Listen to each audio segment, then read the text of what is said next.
Bismillahirrahmanirrahim. Alhamdulillahirabbil alamin. Wa bihi nasta'inu ala umurid dunya waddin. Wassalatu wassalamu ala asyrafil anbiya'i wa sayyidil mursalin.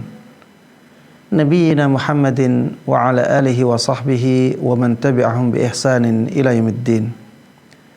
Para jemaah sekalian, kaum muslimin dan kaum muslimat, a'azzanallahu wa iyyakum. Pada kesempatan kali ini kita akan membahas pertanyaan yang diajukan oleh saudari kita Dian dari Kota Padang, Sumatera Barat. Pertanyaannya, saya seorang IRT, ibu rumah tangga. Saya punya 3 balita, jarak usianya dekat-dekat. Saya mengikuti suami kemanapun suami ditugaskan. Saya jarang keluar rumah. Insya Allah saya tidak pernah keluar rumah tanpa izin suami. Kalaupun saya keluar, pasti bersama suami dan anak-anak. Saya bingung kenapa kadang saya merasa jenuh di rumah. Bosan sekali. Kadang pengen kabur dari rumah, cuma hanya ingin me time. Ya. Tidak mungkin saya melakukannya. Padahal dalil yang disebutkan wanita harus berdiam di rumah. Apakah perasaan saya sedang keluar dari fitrah saya, Ustadz? Jemaah sekalian rahimana wa rahmakumullah. Masya Allah ya, ibu rumah tangga ini, ya Ibu Dian, terlihat dari pertanyaannya, ibu yang menjaga sekali syariat Islam. Ya, mudah-mudahan Allah Subhanahu wa Ta'ala terus meneguhkan Ibu Dian dalam menjalankan syariat Islam, dalam memegang teguh syariat Islam, dan juga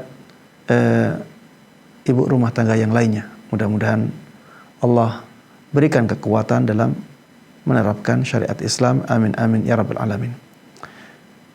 Jawaban dari pertanyaan ini jemaah sekalian rahimana rahimakumullah.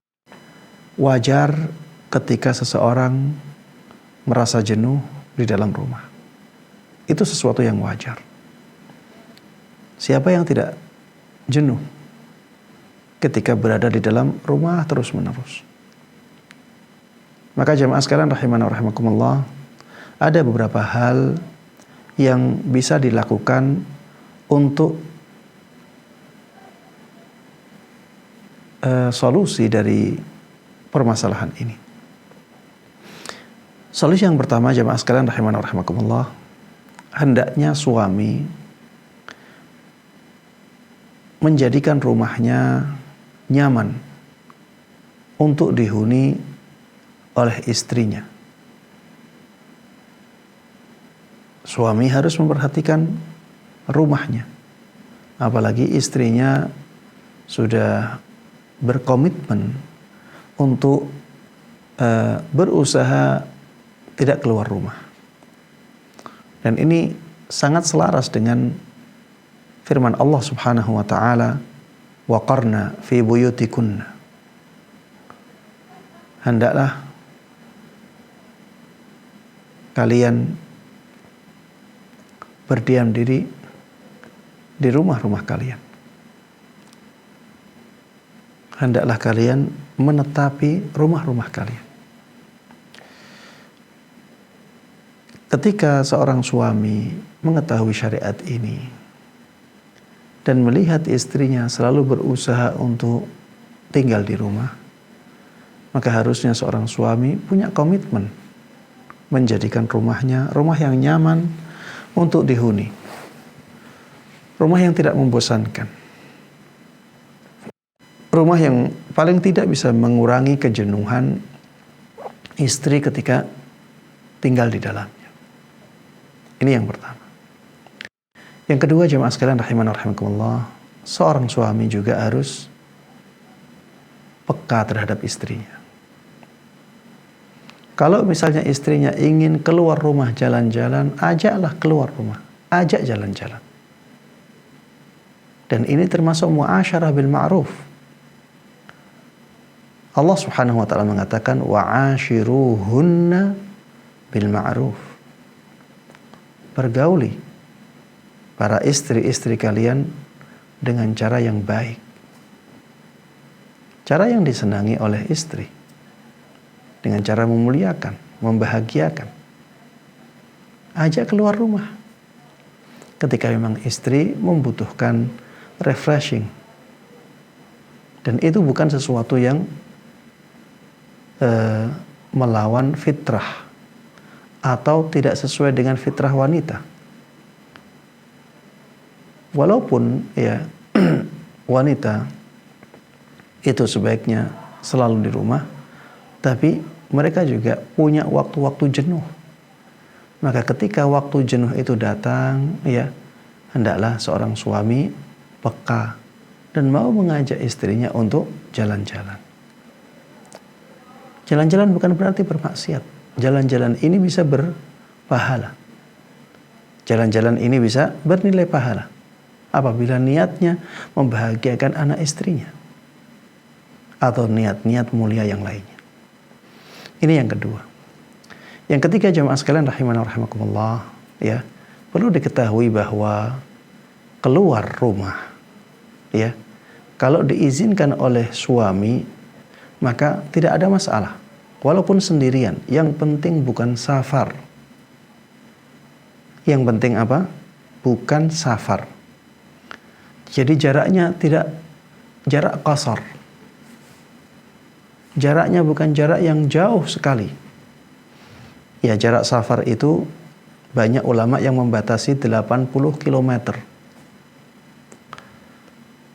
Jelas kalau sudah sampai 80 km itu jarak safar. Tapi kalau kurang dari 80 km, banyak ulama yang mengatakan bukan jarak safar. Ada sebagian ulama yang mengatakan dikembalikan kepada pandangan umum masyarakat. Kalau pandangan masyarakat mengatakan itu sudah sangat jauh sekali, sudah dianggap sebagai jarak safar, walaupun tidak sampai jarak 80 km. Ini pendapat sebagian ulama, di antaranya pendapatnya Syekhul Islam Ibnu Taimiyah rahimahullah ta'ala. Beliau mengatakan semuanya dikembalikan kepada pandangan umum masyarakat. Bisa jadi sebelum jarak 80 km sudah dianggap jarak safar yang bisa mengqasar salat, karena masyarakat menganggapnya itu sesuatu yang sangat jauh sekali.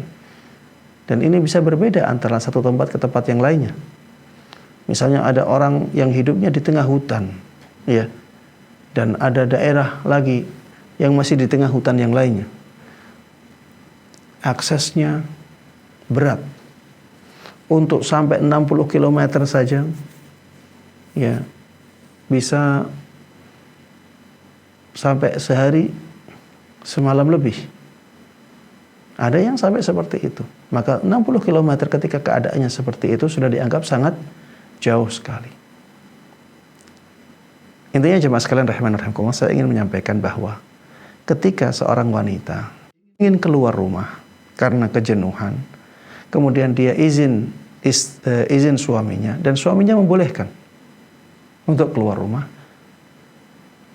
sendirian, tapi bukan jarak safar, maka ini dibolehkan. Ya, kadang-kadang seperti ini diperlukan jemaah. Saya tidak mengatakan ayo kita keluar rumah seperti itu, tidak. Tapi pada keadaan-keadaan jenuh seperti ini, maka kita bisa menggunakan solusi ini. Ya, seorang wanita boleh keluar rumah sendirian ketika diizinkan oleh suaminya. Sendirian tidak ada masalah. Jalan ke tempat tertentu, kemudian menghilangkan stresnya di sana, kejenuhannya di sana, sampai perasaannya enak, kemudian kembali lagi ke rumah. Selama itu bukan jarak safar, maka seperti ini dibolehkan. Walaupun tetap ya, sebaiknya bersama suami, sebaiknya bersama anak, ya itu sebaiknya seperti itu. Tapi kalaupun dia kepengen sendirian, katanya ngambil me time-nya, ya silakan. Tidak ada masalah, asalkan tadi suami mengizinkan, kemudian jaraknya bukan jarak safar. Ya, demikian jemaah sekalian rahimana rahimakumullah. Mudah-mudahan bisa difahami dengan baik dan mudah-mudahan bermanfaat. Amin amin ya rabbal alamin. Wallahu taala alam. Wassallallahu wasallam wa baraka ala nabiyyina Muhammadin wa ala alihi wa sahbihi wa man tabi'ahum bi ihsanin ila yaumiddin. Walhamdulillahi rabbil alamin. Assalamualaikum warahmatullahi wabarakatuh.